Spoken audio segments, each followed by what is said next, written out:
Welcome to the 2026 Major League Baseball season here in our Detroit Tigers Out of the Park 24 sim.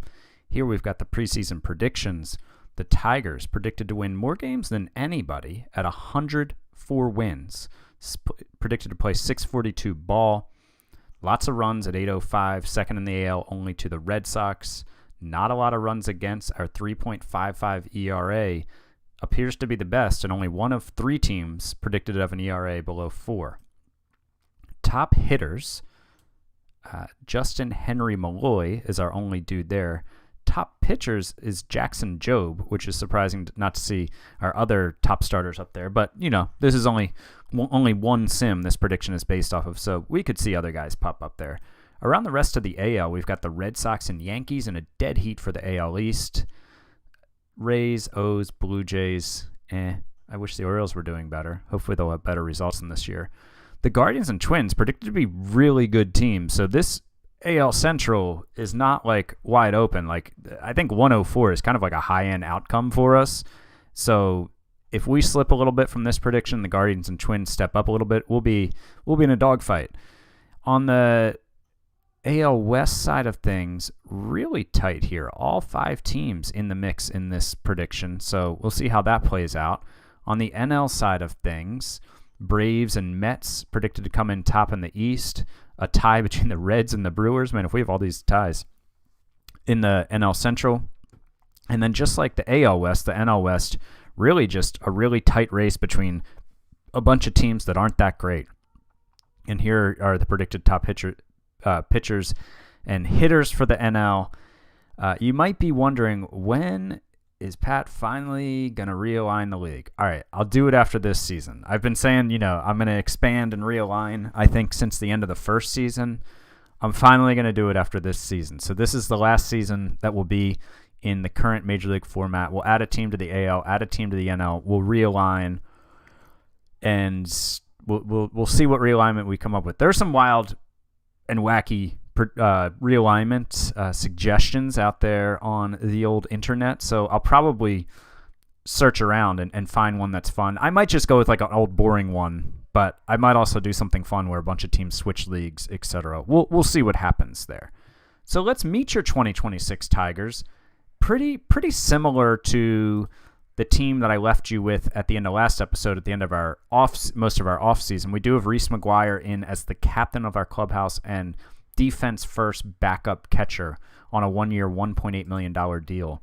Dylan Dingler will be our starting catcher again. Mason Auer will be our starting first baseman, he kind of stole the job from Spencer Torkelson last season, but he's a right-handed bat who also could spend time in our outfield eventually, which is something to keep an eye on over the next couple of years as our team gets more expensive, as guys hit arbitration, and unfortunately a lot of guys hitting arbitration within the same year or two of each other.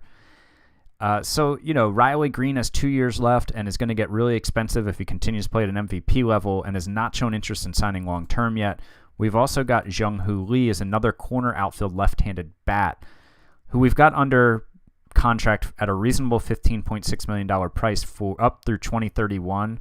But I'm not sure long-term there's room for Green and Lee as lefty corner outfield bats that are both fairly expensive, even if Lee's contract is reasonable. I think I will decide between Green or Lee in the next couple of years. I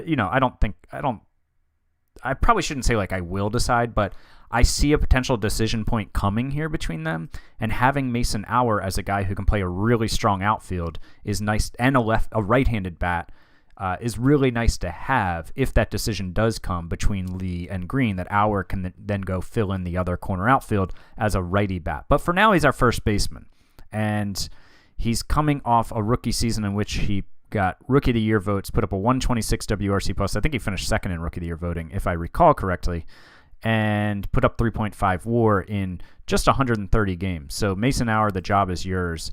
Ozzie Albies, who came over in the Torque trade, is our second baseman. Justin Henry Malloy has a contract extension. We signed him to an 8-year, $194.5 million deal. We bought out his 3 arbitration years at $8 million, $15.5, and $23.5 million. And then his free agent seasons, 3 of them at $30.5, and then million, and then 2 player options at $28 million for his age 33 and 34 seasons. You know, he's 26, so an 8-year deal takes him up through age 34. If he continues to hit at an MVP level, an all-star level like he has, I imagine he might opt out after the age 32 season, but we'll cross that bridge if and when we get to it. The big news is that we've got Justin Henry Malloy for at least another 6 years and maybe another 8 years. We know what the price is. That cost certainty is valuable.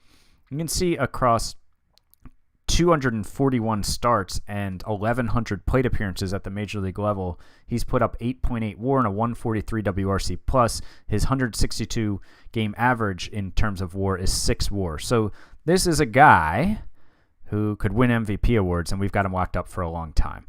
Kevin Made, we reviewed his contract extension in the last video. He's taken a step forward here in scouting.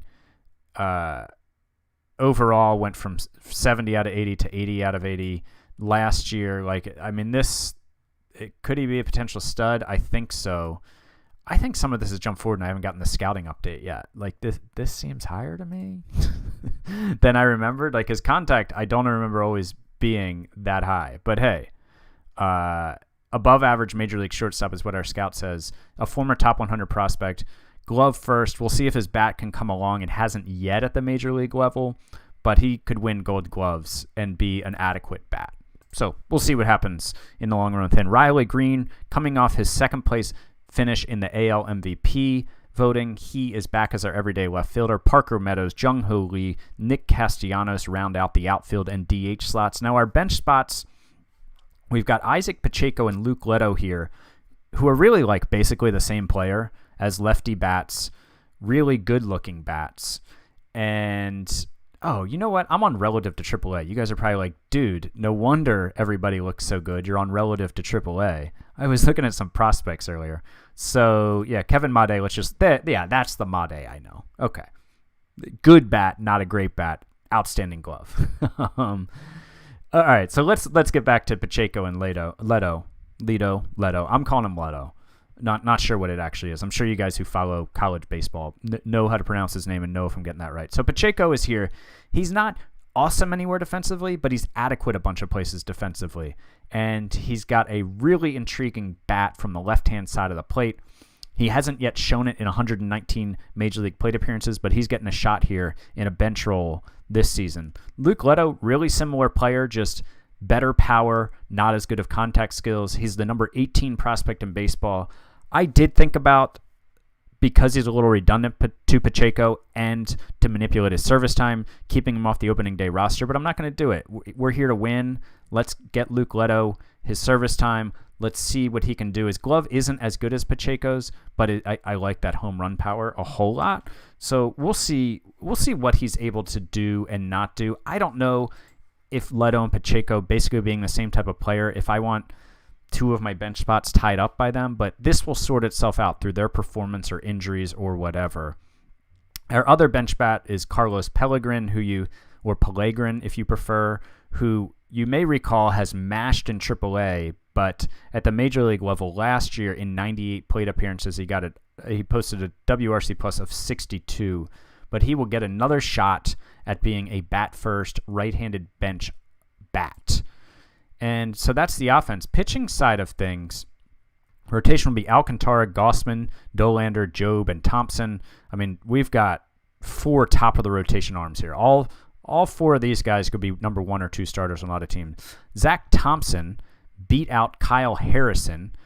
Harrison has been, you may recall, is the guy we got from the Giants, has been a successful starter early in his career, but he did not have as good of a spring as Zach Thompson. Zach Thompson put up a 0.77 ERA across 11 2/3 inning. He's looking to catapult off of his 91 innings and 2.37 ERA he had last year. His major league ERA now is 2.43 across 236 innings. So looking pretty good. He'll get a starting rotation spot for the first time in his career at the ripe old age of 28. You might notice a couple guys are missing from our bullpen. That's Devin Williams and Jalen Beeks, the 2 guys, our main setup guy and our main closer. They're both going to miss the first 2 weeks of the season. Acute elbow soreness for Williams, elbow injury for Beeks as well with the bone spurs. We did DFA Alex Cobb, who we had under contract in the second year of a $1.5 million per year deal, which you might recall when I signed the deal, I was like, basically, I see this as a 1 year, $3 million deal. He just wanted that second year. He preferred 2 years, $1.5 million over 1 year, $3 million. So we gave it to him that way. He's now DFA'd. I doubt he'll accept an assignment to the minors if it comes to that. But we've got Brian Abreu coming in as our closer. Deoka makes the team after being really good, a really good minor league pitcher, but not translating it to the majors yet. But he's going to get a chance to shine here. Andrew Vasquez has just been steady for us for like 3 seasons now. Alex Lang, Kyle Harrison, the guy we got from the Giants, he's our number 6 starter when somebody needs to step in. Jalen Nolan, he is another guy we got from the Tigers, or from the Giants. Did I say Tigers? He has not yet really established himself as a major league starter, but he's looking like a really good bullpen arm who could start at some point. Former top 100 prospect Wilmer Flores looking to resurrect his value at the major league level after a rough 2025 at the major league level, but very good at the AAA level. And he has had success in the majors, mainly out of the bullpen in 2024. Ryan Wentz, where is he as a prospect now? Let's look at that real quick. Wentz is the 121st prospect in baseball. Former 19th round pick in 2024 has quickly gone through our minor league levels. He put up 3.5 WAR in AAA last year. He'll be our long man to start the season. Now, 2 of these guys, barring more injuries, will no longer be on the team. They'll be optioned once Beeks and Williams return. So we've got a lot of position battles going on here. And yeah, let's take a look at the player development. We have the 14th best system in baseball. Leto, Garza, and Tenisella are our top 100 prospects. Garza promoted to rookie ball by the AI out of the international complex at the age of 16, which is highly annoying. And we signed him just this past international free agent period for $2 million. I don't often sign pitchers this young, but he was just too good of a value to pass up, I think, at 16, having this kind of ceiling as a pitcher. We'll see what happens with him. I haven't done a big deep dive into the prospects in a while, so let's take a look at my short list of the prospects whose promotions and demotions I control, so you can get a feel for what's coming from the minor league system and what we have going on there. So it has been a bit since I've given you kind of a bigger update on the prospects in the system, those being the ones whose promotions and demotions I control. I let my assistant GM do it for all but these players, it's 33 players in my system. And let's look at the pitchers first, just do a quick rundown. Federico Garza, you're familiar with as the 16-year-old who will be pitching in rookie ball, thanks to the AI promoting him from the international complex, and I can't return him there. I don't know a way to lock players in the international complex, even when you control promotions and demotions. Maybe there is. Like, maybe it's under manager options here. Is there anything about the complex? Specific to the complex? I don't think so. No. See, so yeah, minor league promotions and demotions. I don't want to do all of them, so I guess I'm just going to have to live with this. You can't lock a player at a level when they're in the international complex. You only do that once they're out of the complex. So Garza, the pitcher. Then we've got Ryan Wentz, who he made the team. Brandon Barreira. We got from Pittsburgh last year. He will start the year at high A after finishing last year at A ball. And Tommy Roldan, 12th round pick from 2023, moving right on up. He's 21. He will get some time in high A after having a successful season in regular A, low A, single A, whatever you want to call it, last year. Here's Tegan Coons, who has had a lot of arm injuries, or 2 elbow injuries, I guess I should say, but was successful in rookie ball in the 56 innings he spent there last year when he wasn't hurt, and he will start the year in Lakeland in the Florida State League A ball. Najir Victor, 5th round pick from 2024. He was pretty good in AA last year. His ERA was 5.4, but his FIP of 4.69, nice, and his SIERA 3.29. Strikeout to walks were good. The BABIP was a little high, but I think he can hang in AAA. And he's 24. That's a big part of why I promoted him from AA to AAA. I think he's ready. Put up or shut up time. Let's go, Mr. Victor. Talon Bell is not the guy I clicked on there. There it is. He, the scouting has gotten bad on him. The scouting has gotten bad on him since the 55 when we first scouted him, 45. It's now down to a 35. He's actually a better prospect as a hitter now.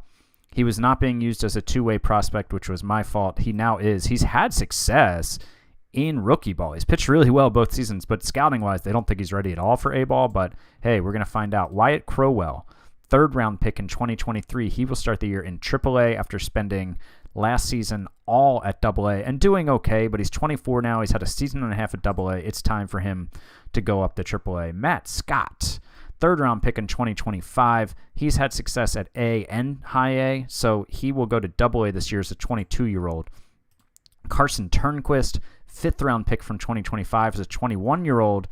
He pitched across rookie A and high A last year and was good at all three levels, and he'll now go to AA to try to continue his success. Let's look at the batters. We're sorted here by potential rating, by the way. David Tenisella, number 50th prospect in baseball. Rookie league, did not treat him well last year. He'll repeat the level as a 19-year-old. Isaac Pacheco, Miguel Blaise, we got from the Red Sox back in 2023. He really struggled in AA last year with a 69 WRC plus, which is not all that nice. His WAR was negative, so he'll repeat the level as a 22-year-old. Tommy DeLandry, 16th round pick. We talked about him previously, so I won't go over that again in last episode, I think. Michael Torres is the epitome of a player that I really struggled to know what to do with in Out of the Park. Rookie league guy. He's 20. He was league average there. In real life, this guy wouldn't repeat rookie league. I think he'd go to the Florida State League, but I don't know if he's going to have any success there. Guys just require too much time in rookie ball in this game, I think, to then be ready for A-ball. I do have limits on rookie ball. You can't have more than 3 years of service time, and you can't be older than 21. But he'll start there. Jared Dickey, looking like a major leaguer, possibly a third-round pick from 2024. He'll be in AAA. Edgar Granado is international free agent signing from 2024, and I accidentally was not controlling his destiny last year. He did okay in A-ball, in rookie ball, then went to A-ball and struggled. He's still just 18. He's not going to be 19 until August, so I've got him in rookie ball again. Connor Griffin, another guy that I'm not entirely sure what to do with. He was our 7th overall pick in 2024. He had a successful season in rookie ball, but then if I look how he's going to do in the Florida State League, I don't know if a 30 contact is really going to cut it. 20 overall, 35 avoid Ks. I think I used to play Out of the Park a lot more on just performance, but then guys promote. It's especially from rookie ball when you promote them too young, they just get killed in A-ball. And so that's one thing that I struggle with. It's one thing I wish that the game did a little differently in terms of guys not requiring so much time in rookie ball to then be successful in A-ball. I do have batter development speed turned up to try to fix that, but I guess I'm just going to start on rookie ball and see what happens. Jack Moss, the legend, 2024 second-round pick, future first baseman DH for us, I think. Blazed through the system all the way to AAA by early 2025 after being drafted in 2024, where he relatively struggled for the first time with just a 109 WRC, but he's got a future for us. Also having a future for us, Jack Hurley, 4th-round pick, 2023. He murdered A-ball in 2024. He murdered AA ball in 2025. It's now his time in AAA. Now, things are crowded as a left-handed hitting outfielder, but if he keeps hitting like that, we'll find room for him. Ty Pete, I think, could be a two-way player, and maybe I should see what he can do as a starter as a pitcher. Yeah, starter with these 3 pitches, but his stuff movement control isn't all that promising. I don't know. We'll see. He's a captain. He's going to start the year in A-ball. He's had 2 seasons in rookie ball with the exact same WRC plus. Florida State League, not sure he's ready, but he has surpassed the 3 years of service time allowed at rookie ball, so he has to be promoted. Pacheco, Christian Santana, we're relative to A-ball here. Yeah, I don't know, man. His scouting doesn't look great, but look at these results. He's been good, so we're going to challenge him with a promotion to Double-A this year, see if he can continue to defy the scouting reports. Jeffrey Hurd is a guy that I kind of like. 4th-round pick, college bat, 2025. He's hit everywhere he's played, and he will start in Double-A this year. Rene Lastres, possible future catcher, 2024, 10th-round pick, but he was awful in Double-A last year with a 39 WRC+. So hopefully he will have a better year repeating the level. He won't be 23 to July. Till July. He's got time. Where were we here? George Lombard, another guy who has not really succeeded at rookie ball, but he needs to be promoted due to the 3 years of service time. So he'll start the year in A-ball. This is our first-round supplemental pick, 37th overall in 2023, the same year we got Chase Dolander. Carter Trice, Triple-A this year for our 9th-round pick from 2023. He succeeded at every level. He's grinded it out. He's worked his way up, and he deserves this shot in Triple-A. Roddy De Los Santos. He'll start the year in High A. I don't know. It might be time to remove him from my short list. I'm not sure he deserves special treatment, but he's here for now, and hopefully will provide some wins to the High A team because he's pretty good for that level. Estrada here was an international free agent signing in 2024. Struggled in his first year of rookie ball. He'll be there again. Peyton Graham, his stock has fallen scouting-wise. He did put up a 114 WRC plus in Double-A, but it was a repeat of the level. He's 25. He is now on the 40-man as of opening day. But, yeah, his stock has definitely fallen. You can see his scouting has fallen a lot. Like, the contact has dropped. From potential 65 all the way to 45 now. Power 55 to 45. Yeah, we were thinking about trading him before, and I didn't. But, maybe he's still got a career as a bench player. Colton Hartman, everybody's favorite pick from 2023, 53rd overall. The guy I was really excited about. Hasn't panned out for him yet, but I think there's still time. He's crushed rookie ball. He's proven all he can there. He'll go to A, where he was terrible last year. He'll try to redo that and be better this year and hit a bunch of home runs. Go Colton. Talon Bell, we already talked about as a pitcher. Christian Santana is a Double-A prospect who we already talked about. Did we talk about him? I feel like we did. Or else he's just really similar to somebody else. But his scouting says he's not that great. His stats say he does. Let's go rip up Double-A. Christian. Lorenzo Carrier is probably going to be dropped from my prospects that I tracked. He'll spend his second full season in A-ball, and it's just not looking good for him as a future anymore. 7th-round pick from 2024. So those are our prospects. We're at opening day. Let's jump into the season. Let's see how we're doing. Let's move forward. You might notice I'm selling way more tickets this year. It's because way fewer. Like when Kershaw and Severino and some dudes left, my fan interest went down. I also raised ticket prices, so yeah, I guess that's why. But maybe my fans don't believe that I'm going to be as good this year. Maybe they're disappointed from the postseason, early postseason exit last season. But anyways, that's the team. Those are the prospects. We are now going to jump into the season and see if the Tigers can defend their AL Central crown. We're up to June 1st now, 2026. I feel like June 1st is normally a good check-in date, generally about 2 months into the season, so you can kind of see how the roster's coming along, what tweaks you're going to have to make as you go into the season. I think I like to give, rookies or guys that are getting more playing time than before, like their first shot at a starting job, like a 2-month run, I feel like is a good run for a lot of guys. So how are the Tigers doing? Well, we're 3rd in the AL Central. There are only three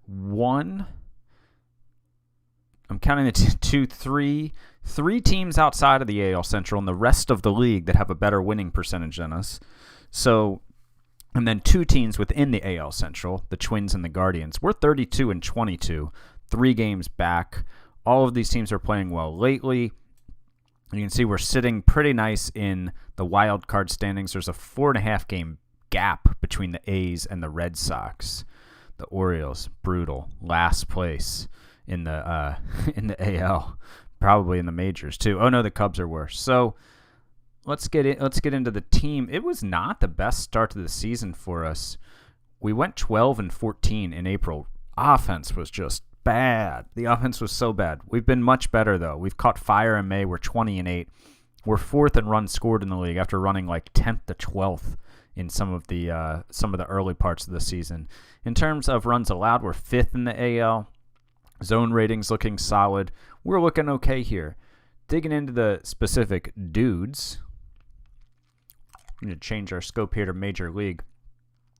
Riley Green following up his MVP season with another season that could get him MVP votes. So doing his thing. After taking 2 seasons to break out, he is trying to prove that breakout is real, and so far he's succeeding in proving that.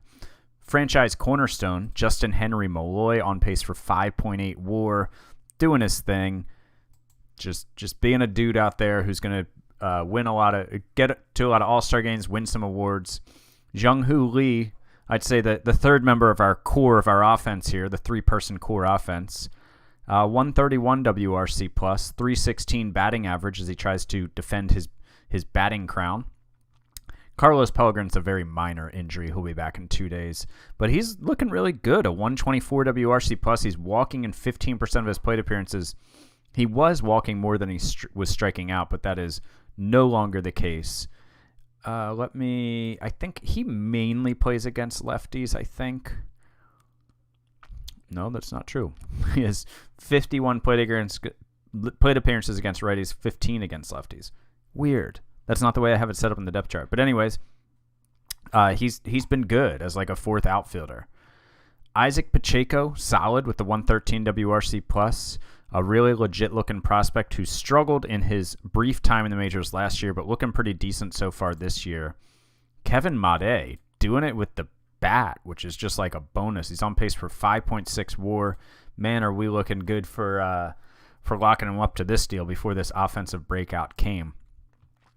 Luke Leto started the season on fire. He had a 148 WRC plus in April, just a 54 in May. You can see the strikeouts have just shot up from 23.4% to 36.5%. The BABIP has fallen like 24 points. So he's been about league average overall. He's really struggled against lefties. We should probably just bench him against lefties because he's been better against righties, as we might imagine, since he's a lefty bat. But certainly not a bad showing so far. We would like the 195 batting average to come up, I guess, if you're a batting average person, but he's been a league average hitter anyway. You slice it, he's on pace for 27 home runs, and hopefully he can get some of that April magic back in his system. Ozzy Albies has not been great. 84 WRC plus. If it's any consolation prize, Torque has an 81 WRC plus. This trade hasn't worked out for either team. So, there that is. Mason Hour, big disappointment here after the 126 WRC plus 3.5 WAR season last year. He has put up just a 70 WRC plus between 187 plate appearances. I was like trying to suppress a burp as I was saying that. 187 plate appearances. You can see that April was just horrible for him, a 31 WRC plus. He's been better in May, 111 WRC plus, which is good because it was getting to the point like the first week of May or so when he still wasn't hitting, where I was like, man, I might have to like option him to the minors if this keeps up. But he'll hold on to his job for now. Parker Meadows has missed some time. You can say he missed I think it was 3 weeks with an injury. He's been bad though. His zone rating is fine, not great. His hitting has been bad with a 65 WRC plus. Hopefully he'll get it back on track. If you look at compared to last year, he's walking 3% less, or 3 percentage points less, I guess I should say, fewer.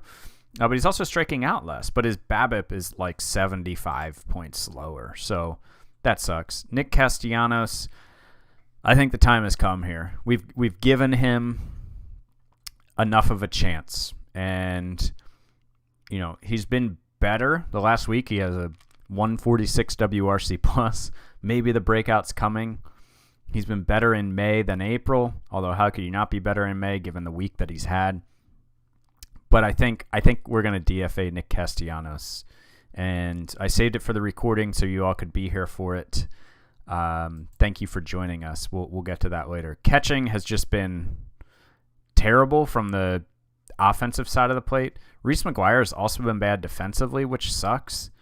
He is a captain. What do we have in terms of... I haven't looked at this in a while. Okay, so we still have Pacheco and Johnson around as leaders. Although or Thompson. I wish some of our core players, one of them were a captain. But alas, here we are.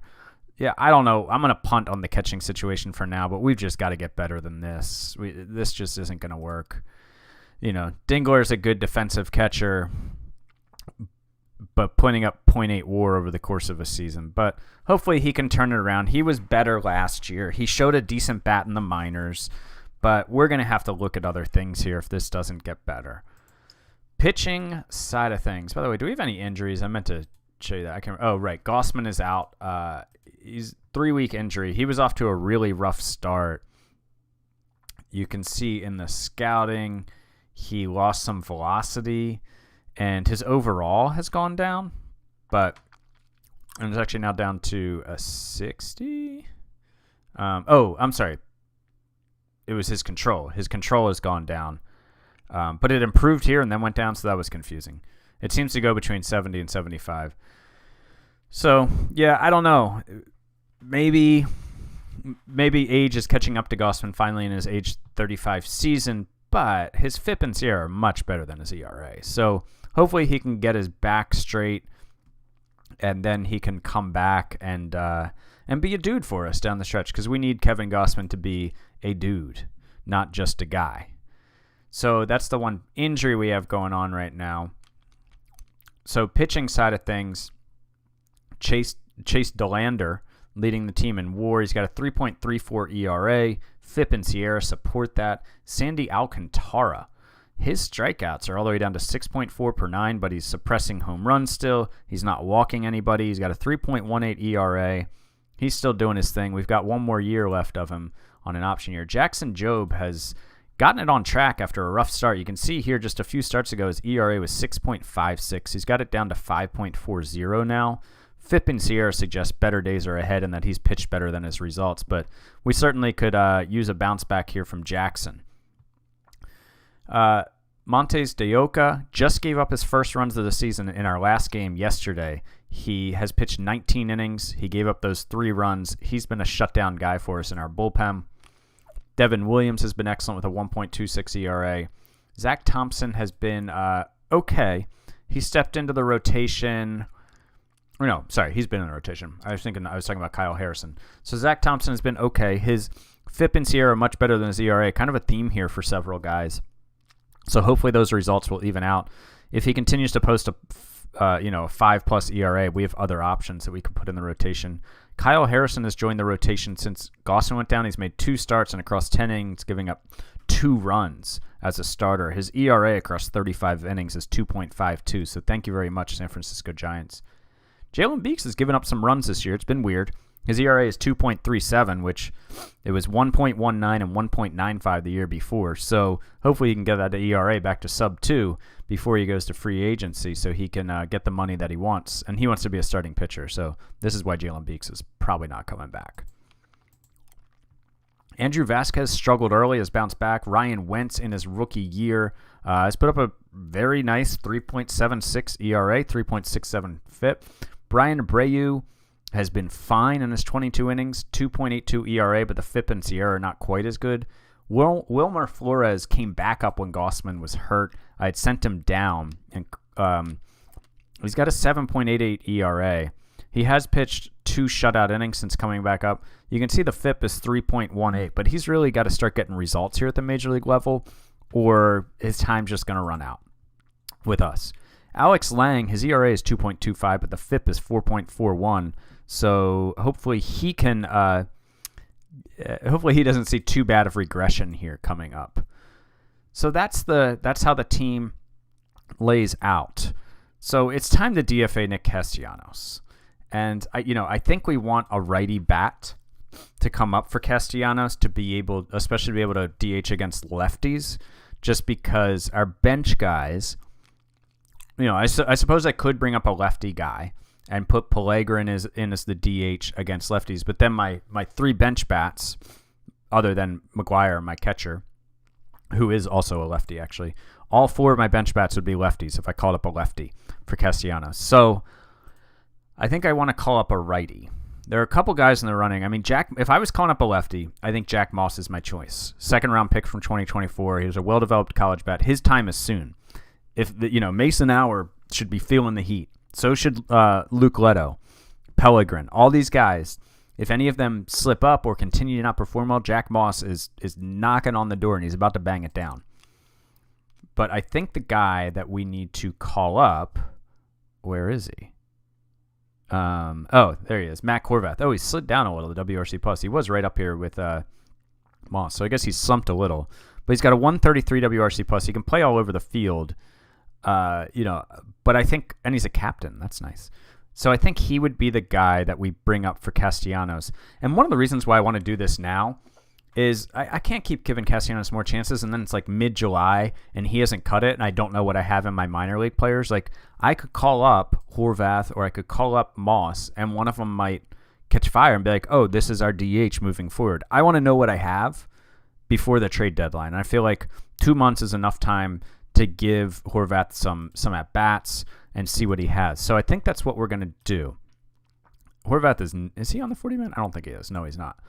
So I mean, I guess I could look at people on the 40-man, but he's just earned it. I've got room, but it's on the 40-man. It's not that. It's more just that starting his service time clock. Like, Mulgary is not the guy. Peyton Graham is not the guy.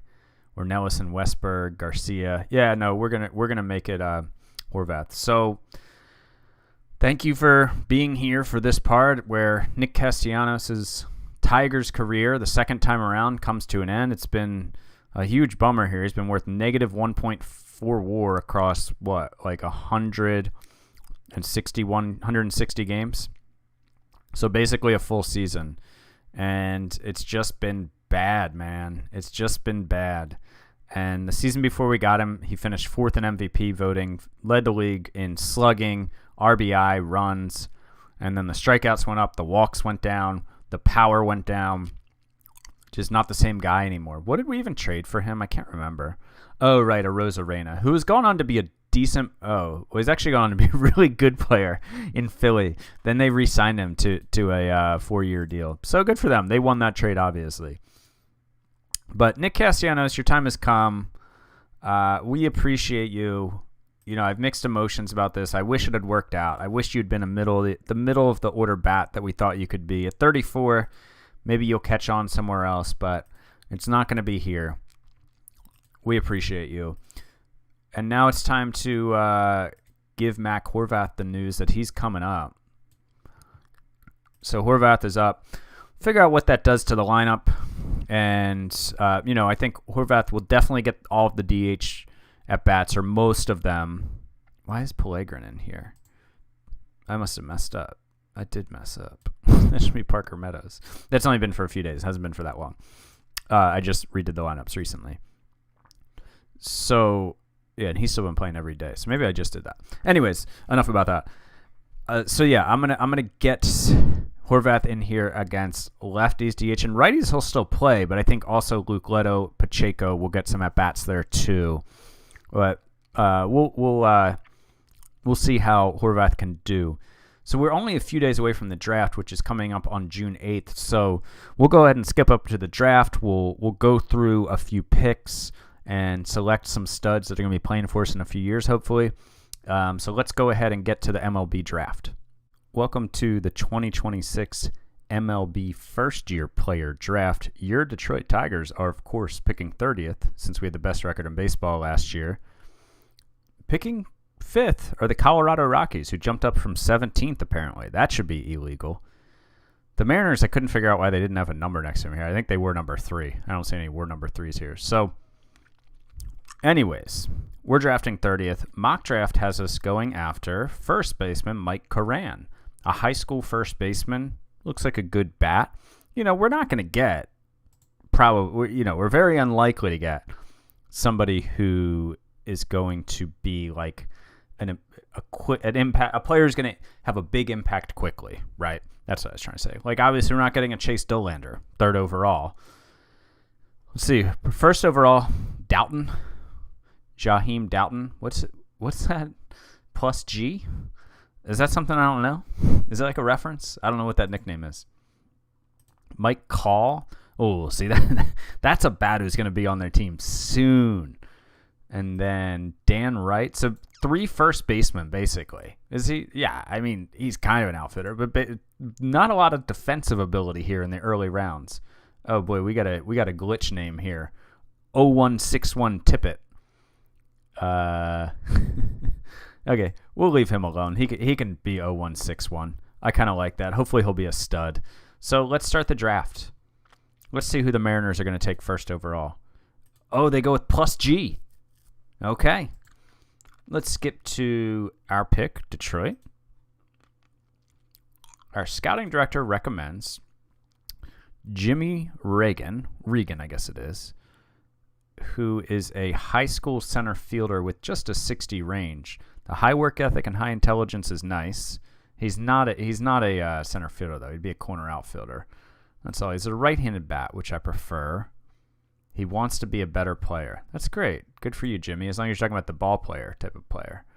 Let's look at our draft hitters. Joel Alexander also out here.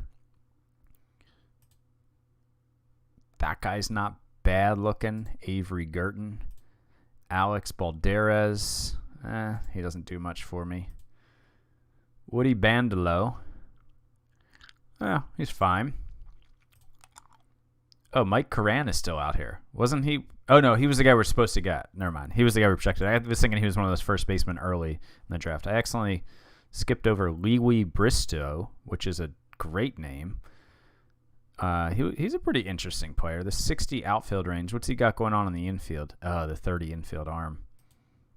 Yeah, that arm sucks. Brody. Oh, I kind of like this guy. Low work ethic, low intelligence. But he's also a leader. I really like him a lot, but I don't feel like bringing that personality on board. Josh Eichhorn, decent player, not a lot of defensive promise. Dylan Greenan. That arm sucks. I guess he could play second base, but that high work ethic, high intelligence. Can he play the outfield anywhere? No. So he's a second baseman. I mean, I think this is kind of like the type of player you'd expect to get 30th overall, right? Like, oh, wow, there's a lot to really like about this guy, but also, oof. What does OSA think of him? Not as high as my scout, but still likes him. Who's this guy? Bobby Pruitt? Oh, he has no power potential. Hitting with a broomstick. Rob Scott. This is an interesting dude. I kind of like Rob Scott. Okay. So I think if I'm going high school hitter, I do like Jimmy Regan. Avery Gerton. Not that I'm necessarily going high school hitter. I'm just trying to like narrow it down. I like Lewy. Yeah, I think probably like Regan or Bristow. So let me look at the college players, because at this point in the draft, that might be my move. Who's this guy? Wow. George Walkow. So he could be an okay third baseman, okay corner outfielder. He's a lefty bat, which I don't necessarily need, although I'm not going to like draft by position. Oh, here's a 70 outfield range. Ooh. He's not a terrible hitter. Whoa. That's a huge difference. I trust my scout, but I was interested in this guy even before seeing what OSA thinks of him.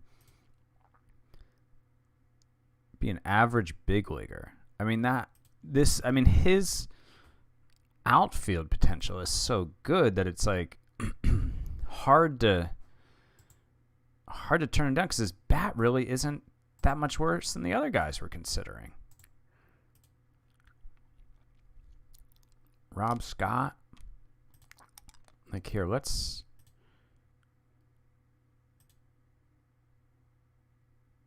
compare Rob Scott to Aycock here. Sam Aycock. So Yeah, I mean, avoid K is obviously much... Yeah, maybe Scott is the better player. Probably the better hitter. Better power potential. Better contact potential. Better avoid Ks. But then the defense... Yeah, 70 versus 65. Yeah, I guess I do probably prefer Rob Scott here. Looking at him one-on-one. I mean, that Aycock being so much more loved. Oh, wow. OSA really likes this guy a lot more, too. So he's 20. Wasn't Aycock like 22 or something already? Yeah. So Rob Scott, man, like, I don't hate this guy. I wouldn't hate this pick. Aycock might be there later, too, actually. I'd like more power out of this pick. Want a guy who can come in and mash. Chris Saxon. This is an interesting player. Low intelligence. Don't love that. A lot of junior college freshmen high up in this draft, I feel like. Here's a guy with the 70 infield range. He's got to keep an eye on for a little later. I don't know. I kind of like Rob Scott. Now, let's compare Rob Scott to Jimmy Reagan, just like their potential. I mean, Reagan is certainly a bit better. Well, I mean, really all he's got on him is 10 in the home run, 60 to 50, but the avoid Ks on Scott is better. So then if you factor in their defense, we've got a 65 range here versus 60. The air is much better. Arm isn't quite as good. Yeah. I think Scott's the better hitter and the better fielder. Now he's 2 years older, but that's to kind of compare him to really the top college bat we're looking at. I think Scott holds up well here. You know, this guy's tempting, but at 22 with that arm, I'm not going to do it. I think I'm going to go Rob Scott. Yeah, let's draft Rob Scott. He only wants $850,000 too. Welcome aboard, Rob. We'll see if like Greenan or Aycock are here. I doubt either of them will be. No, they're both gone. So this is still only the college bats. Oh, but this guy's still here. I did like him. He's a lefty bat. Which I don't know that I need more lefty bats who aren't great defenders. I feel like between like Pacheco and Leto and other dudes in my system, I have a lot of them. But let's look at all batters again. All players. Oh, wow. Jimmy Reagan is still out here. Huh. I imagine my scout's going to recommend him again. Yeah, that would make sense. That would check out.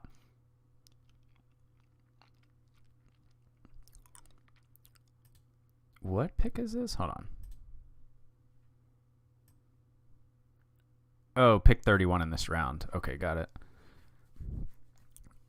The Yankees got 2 supplemental round picks. I guess they lost free agents or something. Although, aren't those like third round picks now? Yeah, whatever. The Yankees getting 2 supplemental round picks. Get out of here. Oh, good. The Orioles took Lewy. That's good to see. Oh, Aycock didn't go until 22nd in that round. Who's the other guy we were looking at? Maybe I'll recognize. It was Aycock, and I might recognize him if I see it. I just said it like a few minutes ago, and now I can't remember this guy already. Well, I don't remember. It was Aycock and that other dude who I was talking about 2 minutes ago. All right. So Jimmy Reagan. Oh, Wooklow. Yeah. Where'd he go? I don't remember seeing him. Oh, he is still there. Wait, no. Okay. I'm confusing guys. Anyways, I'm confusing guys in my head here. It's pretty hard to turn away from Jimmy Reagan here.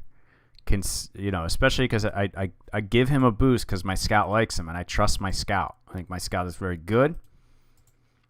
And I put a lot of stock in his opinion as a first opinion. But Wooklow is he's so far along. I mean, he'd go right into what? Where would he go to AAA? Maybe. I'd probably put him in AA. I think have enough players like him in my system. They might not have the same ceiling, but that are like close to major league ready, that I don't really need to prioritize picking him. I could, if he ends up being the best player and I said I want him, I'll do that. Where are we at with like 70 range dudes? Here's a 70 outfield range. Ooh, that's ugly though. Another 70 outfield range. That's not bad. 70 outfield range. Low work ethic, low intelligence. Some 70 infield range guys here. Yeah, I think let's not overthink this. I think Reagan's an excellent pick here. And the work ethic, intelligence, like, let's just go gut him.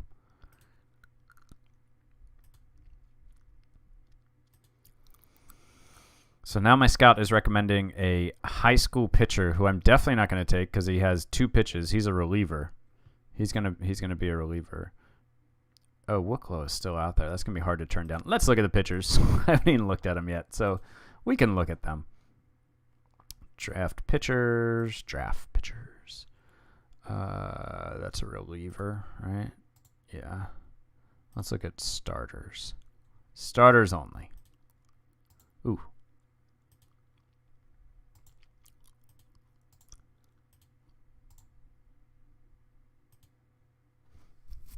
And you need more pitches, bro.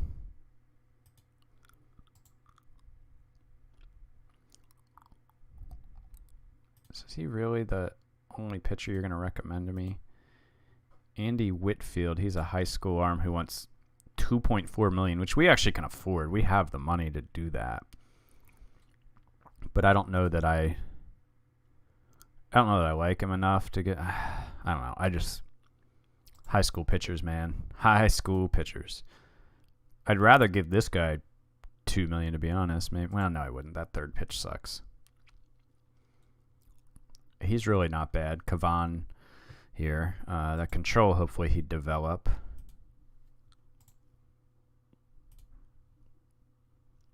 I wish I had any faith that this guy's changeup would come along. Oh, he's an impossible sign. Never mind. I don't care about you then. Oh, he's fragile? Oh, he's another impossible guy. Ooh.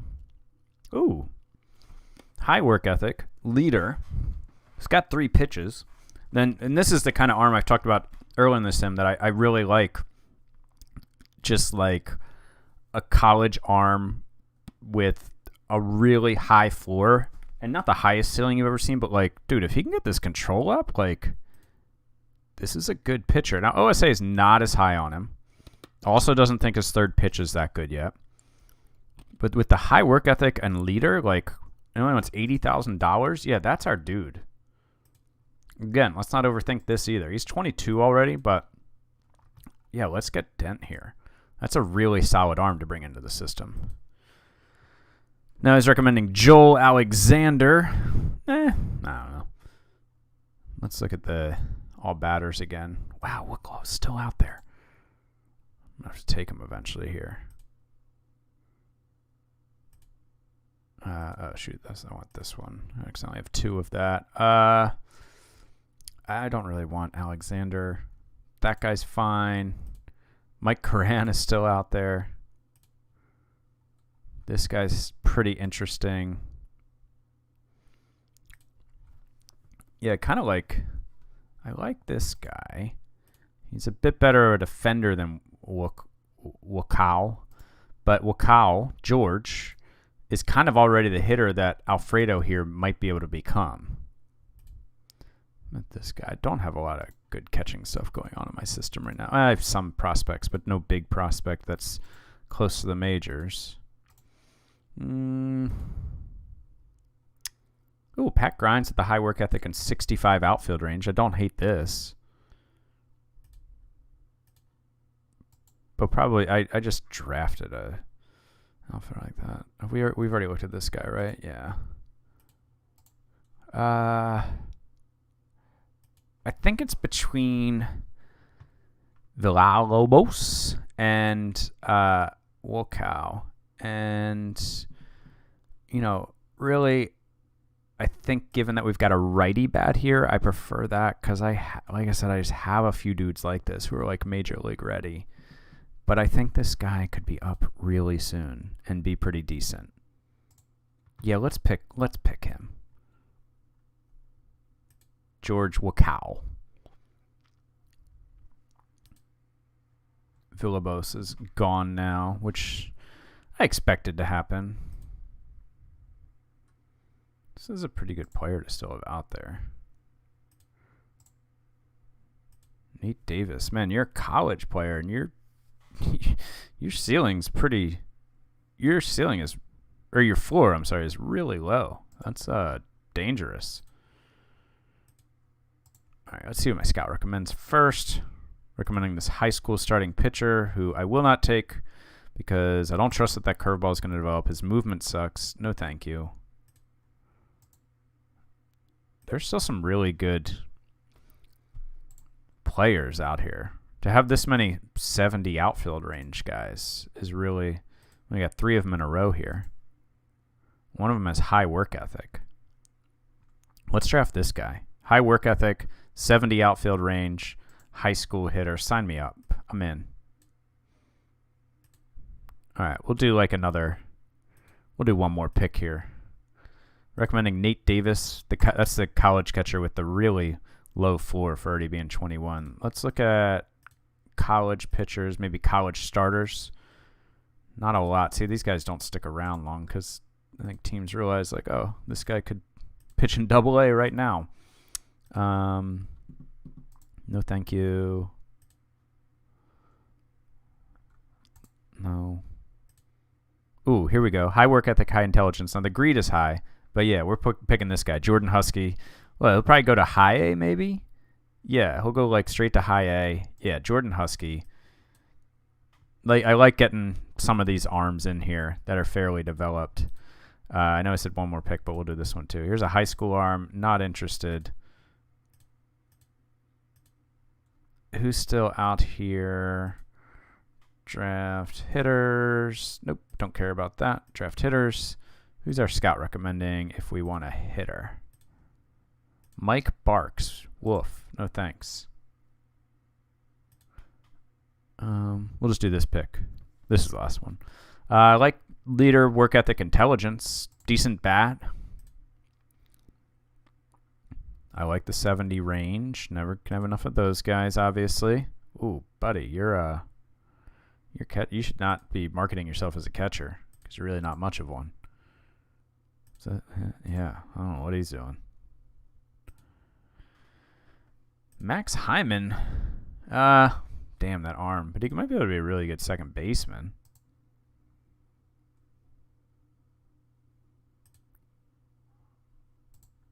Do we have like a guy who can just hit bombs that's out here?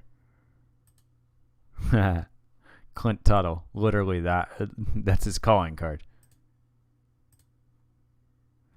Ooh, Daniel Cuvée. Your defense sucks.